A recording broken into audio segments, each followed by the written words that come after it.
Akashvani. Health important ಹೊಟ್ಟೆ ನೋಡ್ಕೊಳ್ಳಿ ಎಲ್ರೂ ಬಗ್ಬಿಟ್ಟು.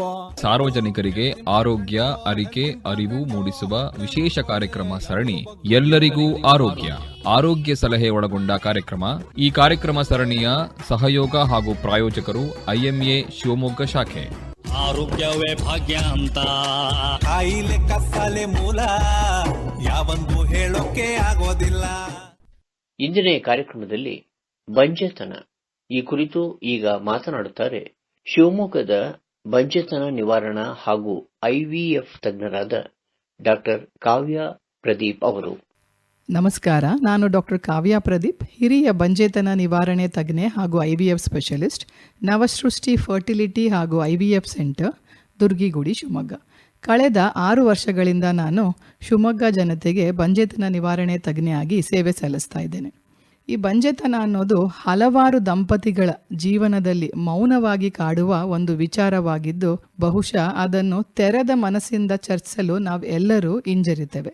ಇಂದಿನ ಈ ನಮ್ಮ ಕಾರ್ಯಕ್ರಮದಲ್ಲಿ ಇದೇ ವಿಷಯ ಅಂದರೆ ಬಂಜೆತನದ ಬಗ್ಗೆ ಮಾತನಾಡಲಿದ್ದೇನೆ.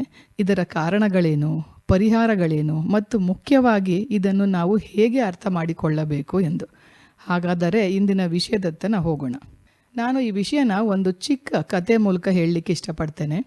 ಒಂದು ದಂಪತಿ ಮದುವೆಯಾಗಿ 3 ವರ್ಷ ಕಳೆಯುತ್ತೆ. ಮೊದಲ ವರ್ಷದೊಳಗೆ ಎಲ್ಲರೂ ಕೇಳುತ್ತಿದ್ದ ಪ್ರಶ್ನೆ ಅಂತ ಅಂದರೆ ಸುದ್ದಿ ಏನಾದರೂ ಇದೆಯಾ, ಅಂದರೆ ಏನಾದರೂ ಗುಡ್ ನ್ಯೂಸ್ ಇದೆಯಾ ಅಂತ. ಮೊದಲಿಗೆ ಈ ದಂಪತಿಗಳು ನಗುತ್ತಾ ತಪ್ಪಿಸ್ಕೊಳ್ತಿದ್ರು. ಆದರೆ 2ನೇ ವರ್ಷಕ್ಕೆ ಬಂದಾಗ ಆ ಪ್ರಶ್ನೆಗಳು ಸ್ವಲ್ಪ ಒತ್ತಡವಾಗಲು ಶುರುವಾಯಿತು. 3ನೇ ವರ್ಷಕ್ಕೆ ಅದೇ ಪ್ರಶ್ನೆ ಅವರ ಮನಸ್ಸಿಗೂ ಕೂಡ ನೋವು ಕೊಡತೊಡಗಿತು. ಆ ದಂಪತಿಗಳ ಮನಸ್ಸಿನಲ್ಲೇ ಅನೇಕ ಪ್ರಶ್ನೆಗಳು ಮೂಡಲು ಆರಂಭಿಸ್ತಾರೆ. ಏನು ಅಂತ ಅಂದರೆ, ನಮ್ಮಲ್ಲಿ ಏನಾದರೂ ಸಮಸ್ಯೆ ಇದೆಯಾ, ನಾವು ವೈದ್ಯರನ್ನು ಭೇಟಿ ಮಾಡಬೇಕಾ ಅಂತ. ಇದು ಕೇವಲ ಈ ದಂಪತಿಗಳ ಕಥೆಯಲ್ಲ, ನಮ್ಮ ಸುತ್ತಮುತ್ತಲೂ ಇರುವ ಅನೇಕ ದಂಪತಿಗಳ ಮೌನದ ಕತೆ.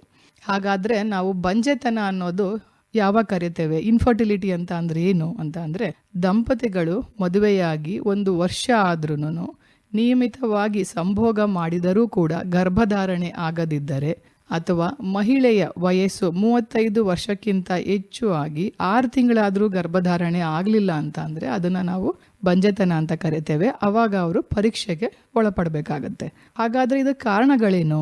ಈ ಬಂಜೆತನಕ್ಕೆ ನಾವು ಪುರುಷರನ್ನಷ್ಟೇ ಬ್ಲೇಮ್ ಮಾಡಬೇಕಾ ಅಥವಾ ಮಹಿಳೆಯರನ್ನಷ್ಟೇ ಬ್ಲೇಮ್ ಮಾಡಬೇಕಾ, ಅಥವಾ ಪುರುಷ ಮತ್ತು ಮಹಿಳೆಯರು ಇಬ್ಬರಲ್ಲೂ ಕೂಡ ಕಾರಣ ಇರಬಹುದಾ ಅನ್ನೋದಾದರೆ, ಇಂದಿನ ಕಾಲದಲ್ಲಿ ಇದಕ್ಕೆ ಆಲ್ಮೋಸ್ಟ್ ಎಲ್ಲರಿಗೂ ತಿಳಿದಂಗೆ ಮಹಿಳೆಯರೇ ಇದಕ್ಕೆ ಕಾರಣ ಅಂತ ಇದ್ರು. ಕಾಲಚಕ್ರ ಉರುಳಿದಂತೆ ಆಲ್ಮೋಸ್ಟ್ ಈ ಪುರುಷ ಮತ್ತು ಮಹಿಳೆ ಬಂಜೆತನಕ್ಕೆ ಇಬ್ಬರಿಗೂ ಈಕ್ವಲ್, ಇಬ್ಬರು 40% ಕಾರಣ ಅಂತ ಹೇಳತೊಡಗಿದ್ರು. ಆದರೆ ಈ ಆಧುನಿಕ ಜಗತ್ತಿನಲ್ಲಿ ಈ ಪುರುಷ ಬಂಜೆತನ ಅನ್ನೋದು ತುಂಬ ಜಾಸ್ತಿ ಆಗ್ತಾ ಇದೆ. ಮೋರ್ ದೆನ್ 50 to 60% ಅಂತ ಹೇಳ್ಬೋದು ನಾವು.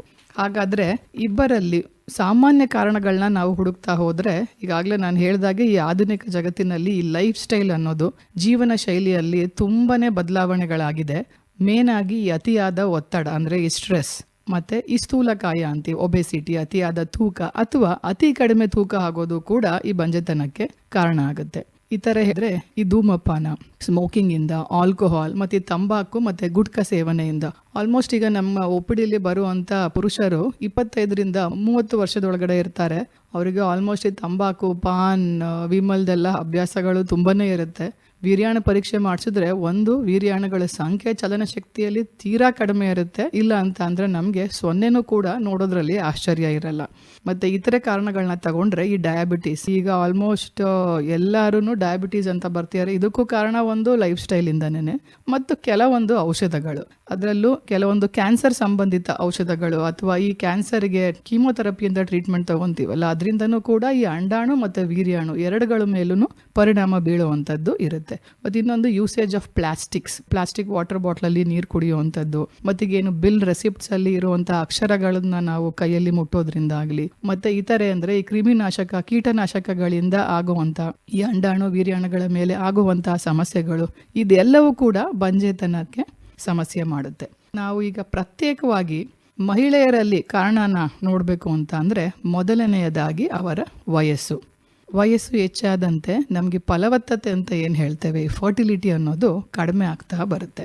ಪ್ರತಿ ಹೆಣ್ಮಗಳು ಒಂದು ಫಿಕ್ಸ್ ನಂಬರ್ ಆಫ್ ಎಗ್ಸ್ ಅಲ್ಲಿ ಜನನ ಹೊಂದ್ತಾಳೆ. ಅಂದ್ರೆ ಹುಟ್ಟಿದಾಗ 1-2 ಮಿಲಿಯನ್ ಎಗ್ ಇರುತ್ತೆ. ಅದೇ ಅವಳು ಋತುಚಕ್ರ ರೀಚ್ ಆದಾಗ ಆ ಮಿಲಿಯನ್ಸ್ ಇರುವಂತ ಮೊಟ್ಟೆಗಳು 3 ಲಕ್ಷದಿಂದ 4 ಲಕ್ಷಕ್ಕೆ ಬಂದು ನಿಲ್ಲುತ್ತೆ. ನಂತರ ವಯಸ್ಸು ಆಗ್ತಿದ್ದಂಗೆ ಅಂಡಾಣುಗಳ ಸಂಖ್ಯೆನೂ ಕೂಡ ಕಡಿಮೆ ಆಗ್ತಾ ಬರುತ್ತೆ. 30 ವರ್ಷದಲ್ಲಿ 1-1.5 ಲಕ್ಷ ಮೊಟ್ಟೆ ಇದ್ದದ್ದು 35 ವರ್ಷ ದಾಟಿದ ನಂತರ ಕ್ವಾಲಿಟಿ ಮತ್ತು ಕ್ವಾಂಟಿಟಿ ಎರಡಲ್ಲೂ ಕೂಡ ಕಡಿಮೆ ಆಗ್ತಾ ಅದೇ ಒಂದು 37 ವರ್ಷ ಬಂದಾಗ ಈ ಮೊಟ್ಟೆಗಳ ನಾಶ ಆಗೋದು, ರೇಟ್ ಆಫ್ ಲಾಸ್ ಅಂತ ಏನು ಹೇಳ್ತೀವಿ, ಅದು ಜಾಸ್ತಿ ಆಗ್ತಾ ಹೋಗುತ್ತೆ. ಈ ಆಪ್ಟಿಮಲ್ ಫರ್ಟಿಲಿಟಿ ಅಂತ ಕರಿತೇವೆ ನಾವು. ಅಂದರೆ ಈ 21-30 ವರ್ಷ ವಯಸ್ಸಿನಲ್ಲಿ ಫಲವತ್ತತೆ ಅನ್ನೋದು ಚೆನ್ನಾಗಿರುತ್ತೆ. ಮತ್ತು ಇನ್ನೊಂದು, ಈಗ ಮಹಿಳೆಯರು ಕ್ಯಾರಿಯರ್ ಓರಿಯೆಂಟೆಡ್ ಎಜುಕೇಷನ್ ಅಂತ ಲೇಟ್ ಮ್ಯಾರೇಜಸ್, ನಾವು ಮೊದಲು ಲೈಫಲ್ಲಿ ಸೆಟ್ಲ್ ಆಗ್ತೀವಿ, ಅದಾದಮೇಲೆ ನಾವು ಮಕ್ಕಳಿಗೆ ಯೋಚನೆ ಮಾಡ್ತೀವಿ ಅಂತ ಅನ್ನೋದು. ಇದರಿಂದನೂ ಕೂಡ ನಮ್ಗೇನು ಒಂದು ಬಯಾಲಜಿಕಲ್ ಕ್ಲಾಕ್ ಅಂತ ಇರುತ್ತೆ ಪ್ರತಿಯೊಬ್ಬರಲ್ಲೂ, ಆ್ಯಂಡ್ ಇಟ್ ಕೀಪ್ಸ್ ಟಿಕ್ಕಿಂಗ್. ಪ್ರತಿಯೊಬ್ಬರಲ್ಲೂ ಈ ಕ್ಲಾಕ್ ಅನ್ನೋದು ಮುಂದುವರಿತಾನೆ ಇರುತ್ತೆ. ಅದೇ ರೀತಿ ಈ ಅಂಡಾಣುನೂ ಕೂಡ ಮತ್ತೆ ಪುರುಷರಲ್ಲಿ ವೀರ್ಯಾಣುನೂ ಕೂಡ ಎರಡೂ ಕೂಡ ಕಡಿಮೆ ಆಗ್ತಾ ಹೋಗುತ್ತೆ. ಮತ್ತು ಇದು ಬಯಾಲಜಿಕಲ್ ಕ್ಲಾಕ್ ಅನ್ನೋದು ಯಾರಿಗೂ ಕೂಡ ವೆಯ್ಟ್ ಮಾಡಲ್ಲ. ಸೊ ಸರಿಯಾದ ಸೂಕ್ತ ಸಮಯದಲ್ಲಿ ನಾವು ಡಿಸಿಷನ್ ತಗೊಂಡು ಮುಂದುವರಿಬೇಕಾಗತ್ತೆ. ಮತ್ತು ಇತರೆ ಕಾರಣಗಳನ್ನ ಹೇಳೋದಾದರೆ, ಈ ಅಂಡೋನೋತ್ಪತ್ತಿಯಲ್ಲಿ ಅಂತ ಅಂದರೆ ಈ ಓವುಲೇಷನ್ ಪ್ರಾಬ್ಲಮ್ ಅಂತ ಹೇಳ್ತೀವಿ, ನಿಯಮಿತವಾಗಿ ಅಂಡಾಣು ಹೊರಬರುವುದು. ಉದಾಹರಣೆಗೆ ಈ ಪಾಲಿಸಿಸ್ಟಿಕ್ ಓವೇರಿಯನ್ ಸಿಂಡ್ರೋಮ್, PCOS. ಇದು ಸಾಮಾನ್ಯವಾಗಿ ಈಗಂತೂ ಎಲ್ಲ ಕೇಳಿರ್ತೀರ. 10 ಜನ ನಮ್ಮ ಮಹಿಳೆಯರು ಬರ್ತಾರೆ ಅಂತ ಅಂದರೆ ಅದರಲ್ಲಿ 10ರಲ್ಲಿ ನಮಗೆ 1-4 ಜನಕ್ಕೆ ಈ PCOD ಅನ್ನೋದು ಸಾಮಾನ್ಯವಾಗಿ ಕಾಣುತ್ತೆ. ಇದ್ರ ಲಕ್ಷಣಗಳು ಅಂತ ಅಂದರೆ ಮುಟ್ಟು ಇರ್ರೆಗ್ಯುಲರ್ ಆಗಿ ಆಗೋದು, ತಿಂಗಳ ಮುಟ್ಟಾಗಲ್ಲ.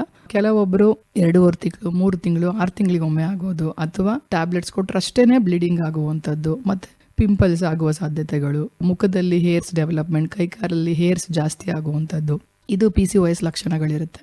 ಹಾಗೂ ಅಂಡಾಣುಗಳದ್ದು ಇನ್ನೊಂದು ಪ್ರಾಬ್ಲಮ್ ಅಂತ ಅಂದರೆ ಎಂಡೋಮೆಟ್ರಿಯೋಸಿಸ್, ಈ ಚಾಕ್ಲೇಟ್ ಸಿಸ್ಟ್ ಅಂತ ಅಂತೀವಿ. ಅಂಡಾಣುಗಳಲ್ಲಿ ಈ ಬ್ಲಡ್ ಕ್ಲಾಟ್ ಆಗೋದ್ರಿಂದನೂ ಕೂಡ ಅಂಡಾಣುಗಳ ಕ್ವಾಲಿಟಿ ಕ್ವಾಂಟಿಟಿ ಎರಡೂ ಕೂಡ ಕಡಿಮೆ ಆಗುತ್ತೆ. ಈ ಅಂಡಾಣೋತ್ಪತ್ತಿ ಸಮಸ್ಯೆನ ಹೊರತುಪಡಿಸಿದ್ರೆ ಬೇರೆ ಕಾರಣಗಳು ಅಂತ ಅಂದರೆ ಈ ಗರ್ಭನಾಳ ಅಂತ ಅಂದರೆ ಫೆಲೋಪಿಯನ್ ಟ್ಯೂಬಲ್ಲಿ ಏನಾದರೂ ಅಡಚಣೆಗಳಿದ್ರೆ ಅಂದರೆ ಬ್ಲಾಕ್ಡ್ ಫೆಲೋಪಿಯನ್ ಟ್ಯೂಬ್ಸ್ ಅಂತ ಕರಿತೇವೆ. ಇದು ಇನ್ಫೆಕ್ಷನ್ನಿಂದ ಆಗ್ಬೋದು, ಅಥವಾ ಯಾವುದಾದ್ರೂ ಸರ್ಜರಿ ಮೂಲಕ ಫೆಲೋಪಿಯನ್ ಟ್ಯೂಬ್ಗೆ ಹಾನಿ ಆದರೂ ಕೂಡ ಮಹಿಳೆ ಬಂಜೆತನ ಉಂಟಾಗುತ್ತೆ. ಮತ್ತು ಗರ್ಭಾಶಯದ ಸಮಸ್ಯೆಗಳು, ಯೂಟ್ರೈನ್ ಪ್ರಾಬ್ಲಮ್ಸ್ ಅಂತ ಕರಿತೇವೆ. ಇದರಲ್ಲಿ ಗರ್ಭಾಶಯದ ಆಕಾರದ ತೊಂದರೆ ಅಂದರೆ ಹುಟ್ಟಿದಾಗ್ಲಿಂದನೇ ಸಮಸ್ಯೆಗಳಿರುತ್ತೆ. ಗರ್ಭಕೋಶದ ರಚನಾತ್ಮಕ ಕ್ರಿಯೆಯಲ್ಲಿ ಸಮಸ್ಯೆಗಳಿರುತ್ತೆ. ಗರ್ಭಕೋಶದಲ್ಲಿ ಅಡ್ಡ ಗೋಡೆ ಇರ್ಬೋದು, ಅದನ್ನು ನಾವು ಸೆಪ್ಟೇಟ್ ಯೂಟ್ರಸ್ ಅಂತ ಕರಿತೇವೆ. ಅಥವಾ ಬೆಳವಣಿಗೆನೇ ಅರ್ಧ ಆಗಿರ್ಬೋದು, ಅಂದರೆ ಯೂನಿಕಾರ್ನಿಯೇಟ್ ಯೂಟ್ರಸ್ ಅಂತೇವೆ. ಇದು ಯಾವುದೇ ರೀತಿ ರಚನಾತ್ಮಕ ಕ್ರಿಯೆಯಲ್ಲಿ ಸಮಸ್ಯೆ ಆಗಿದ್ರೆ ಇದು ಬಂಜೆತನಕ್ಕೆ ಕಾರಣ ಆಗುತ್ತೆ. ಇತರ ಕಾರಣಗಳು ಫೈಬ್ರಾಯ್ಡ್, ಗರ್ಭಕೋಶದ ಗೆಡ್ಡೆ, ಹಾಗೂ ಗರ್ಭಕೋಶ ಸೈಜಲ್ಲಿ ದೊಡ್ಡ ಆಗೋದು ಅಂದರೆ ಅಡಿನೋಮೊಯಸಿಸ್, ಇದರಿಂದನೂ ಬಂಜೆತನವಾಗುತ್ತೆ. ಇನ್ನಿತರೆ ಅಂದರೆ ಹಾರ್ಮೋನಲ್ ಇಂಬ್ಯಾಲೆನ್ಸ್, ಹಾರ್ಮೋನಲ್ ಅಸಮತೋಲನದಿಂದಲೂ ಆಗ್ಬೋದು. ಹಾರ್ಮೋನಲ್ ಇಂಬ್ಯಾಲೆನ್ಸ್ ಅಂತ ಅಂದರೆ ಥೈರಾಯ್ಡ್ ಸಮಸ್ಯೆ ಇರ್ಬೋದು, ಅಥವಾ ಈ ಪ್ರೊಲ್ಯಾಕ್ಟಿನ್ ಅನ್ನೋ ಹಾರ್ಮೋನು ಹೆಚ್ಚಾದಾಗಲೂ ಕೂಡ ಹಾರ್ಮೋನ್ ಸಮಸ್ಯೆಯಿಂದ ಅಂಡಾಣು ಉತ್ಪತ್ತಿ ಆಗೋದು ಕೂಡ ಸಮಸ್ಯೆ ಆಗುತ್ತೆ.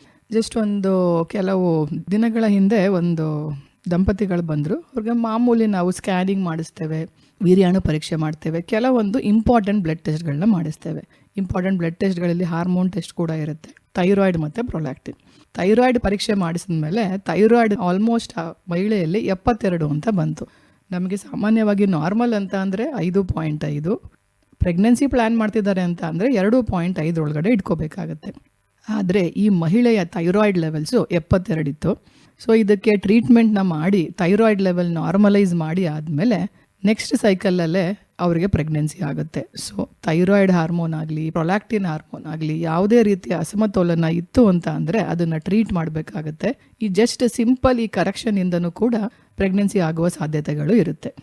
ಈಗ ನಾವು ಪುರುಷರಲ್ಲಿ ಬಂಜೆತನ ಕಾರಣನ ಹುಡುಕೋದಾದ್ರೆ ಈ ವೀರ್ಯಾಣುಗಳ ಪ್ರಮಾಣದಲ್ಲಿ ಕಡಿಮೆ ಆಗ್ಬೋದು, ಅಥವಾ ಈ ಚಲನ ಶಕ್ತಿಯಲ್ಲಿ ಸಮಸ್ಯೆ ಆಗ್ಬೋದು, ಅಥವಾ ನಾವೇನು ಆಕಾರ ಅಂತ ಹೇಳ್ತೀವಿ ಅದರಲ್ಲೂ ಕೂಡ ಸಮಸ್ಯೆ ಆಯಿತು ಅಂತ ಅಂದರೆ ಬಂಜೆತನ ಆಗ್ಬೋದು. ಮತ್ತು ವೃಷಣ ಅಂದರೆ ಟೆಸ್ಟಿಕ್ಯುಲಾರ್ ಸಮಸ್ಯೆಗಳು, ಹಾಗೂ ಈ ಹಾರ್ಮೋನ್ಗಳಲ್ಲೂ ಕೂಡ ಅಸಮತೋಲನ, ಹಾರ್ಮೋನ್ಸ್ಗಳನ್ನ ತಗೊಂಡ್ರೆ ಟೆಸ್ಟೋಸ್ಟೆರಾನ್, FSH, LH ಅನ್ನೋ ಹಾರ್ಮೋನ್ಗಳ ಸಮಸ್ಯೆಯಿಂದ, ಹಾಗೂ ಕೆಲವೊಂದು ವೇಳೆ ಈ ಸಂಭೋಗದ ಸಮಸ್ಯೆಗಳಿಂದನೂ ಕೂಡ ಪುರುಷ ಬಂಜೆತ್ವನವನ್ನು ನೋಡಬಹುದು. ನಾವು ಈ ಬಂಜೆತನ ನಿವಾರಣೆ ತಜ್ಞರನ್ನ ಭೇಟಿ ಮಾಡಿದಾಗ ಹಲವರಲ್ಲಿ ಏನಿರುತ್ತೆ ಅಂತ ಅಂದ್ರೆ, ಇಲ್ಲಪ್ಪ ನಾನು ಈ ಫರ್ಟಿಲಿಟಿ ಸೆಂಟರ್ಗೆ ಹೋಗಲ್ಲ, ಹೋದವ್ರಿಗೆಲ್ಲಾನು IVF ಸಜೆಸ್ಟ್ ಮಾಡ್ತಾರೆ, ಬೇರೆದು ಮಾಡಲ್ಲ, IVFಗೆ ಖರ್ಚು ಕೂಡ ತುಂಬಾನೇ ಜಾಸ್ತಿ ಆಗುತ್ತೆ ಅಂತ. ನೋಡಿ, IVF ಮಾಡೋದು ತುಂಬಾ ಕಡಿಮೆ ಜನಕ್ಕೆ. ಒಂದು 100% ತಗೊಂಡ್ರೆ ಒಂದು 10-15% ದಂಪತಿಗಳಿಗೆ IVF ಚಿಕಿತ್ಸೆ ಬೇಕಾಗುತ್ತೆ. ಆದ್ರೆ ಆಲ್ಮೋಸ್ಟ್ ನಾನು ಹೇಳ್ದಾಗೆ ಈ ಬೇಸಿಕ್ ಟೆಸ್ಟ್ಗಳನ್ನ ಮಾಡ್ಕೊಂಡು ಏನಾದ್ರೂ ಸಮಸ್ಯೆ ಇದೆಯಾ ಅಂತ ನೋಡಿ, ಕೆಲವೊಬ್ರು ಜಸ್ಟ್ ನಮ್ಗೆ ನ್ಯಾಚುರಲ್ ಸೈಕಲ್ ಅಲ್ಲಿ ಮಾನಿಟರ್ ಮಾಡ್ಕೊಂತ ಹೋದ್ರೆ ಕೂಡ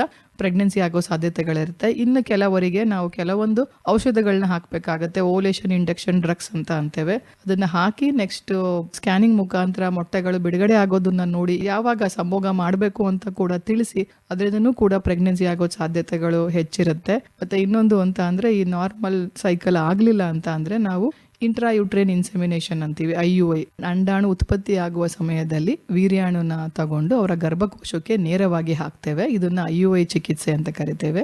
ಇದು ಒಂದು 3-4 ಸೈಕಲ್ ವಿಫಲ ಆಯಿತು ಅಂತ ಅಂದ್ರೆ ಅಂಥವ್ರಿಗೆ ನಾವು IVF ಚಿಕಿತ್ಸೆಯನ್ನ ಮಾಡ್ತೇವೆ.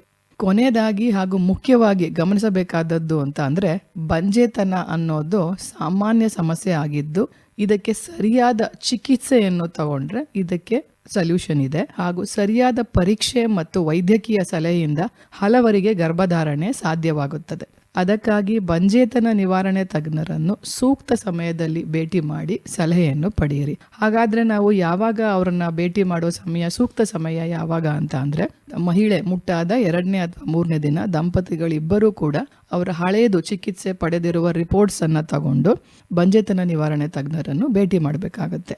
ನಾವು ಇನಿಷಿಯಲ್ ಅಂದ್ರೆ ಮೊದಲನೆಯ ಭೇಟಿಯಲ್ಲಿ ಹಳೆಯ ರಿಪೋರ್ಟ್ಸ್ನೆಲ್ಲ ಪರೀಕ್ಷೆ ಮಾಡಿ ಕೂಲಂಕುಷವಾಗಿ ಹಿಸ್ಟ್ರಿಯನ್ನೆಲ್ಲ ತಗೊಂಡು ಸ್ಕ್ಯಾನಿಂಗ್ನ ಮಾಡಿ, ಸ್ಕ್ಯಾನಿಂಗ್ ಅಲ್ಲಿ ಮುಖ್ಯವಾಗಿ ನಾವು ನೋಡೋದು ಅಂತ ಅಂದ್ರೆ ಗರ್ಭಕೋಶ ಹಾಗೂ ಅಂಡಾಣುಗಳ ಸಂಖ್ಯೆ, ಇನ್ನಿತರ ಏನಾದ್ರೂ ಸಮಸ್ಯೆಗಳಿದ್ದರೆ ನೋಡ್ತೀವಿ. ಹಾಗೂ ಕೆಲವೊಂದು ಬ್ಲಡ್ ಟೆಸ್ಟ್ಗಳನ್ನ ಕೂಡ ಮಾಡ್ಕೊಂತೀವಿ. ಪುರುಷರಲ್ಲಿ ಈ ವೀರ್ಯಾಣು ಪರೀಕ್ಷೆಯನ್ನ ಮಾಡ್ಕೊಂತೀವಿ.